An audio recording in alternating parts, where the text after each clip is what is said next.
বেশি প্রত্যাশা করতে যাবেন না, লোভী হবেন না। লোভ আপনার সুখ কেড়ে নেবে। লোভী কখনো সুখী হয় না। লোভীর পকেট কখনো ভরে না, যতদিন এটা ভরবে না। লোভী হব আমরা না, অতিরিক্ত প্রত্যাশা করব না, অল্প প্রত্যাশা করবো। I am not talking about the goal. Goal should be bigger and higher, but I am talking about expectation. বেশি এক্সপেক্ট করা ভালো না। খুব প্রত্যাশা নিয়ে রাখছেন, কিছু পান নাই, দেখবেন যে কষ্ট লাগবে, ঠিক কিনা? আর কোনো এক্সপেকটেশন নাই, এরপরে যেটা পাবেন ওইটাই লাভ। যেটা পাবেন ওইটাতেই ভাল লাগে, সুখ লাগে।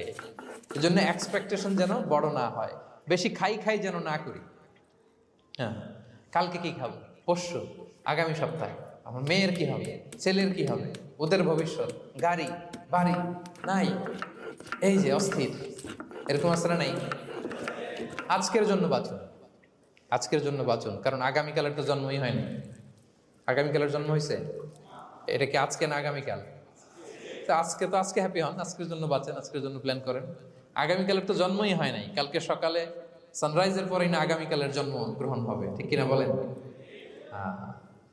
তাহলে প্রত্যাশা কমান, হ্যাপি হবেন আপনি। ইমাম গাজালি রাহিমাহুল্লাহ একটা চমৎকার কথা বলতেন।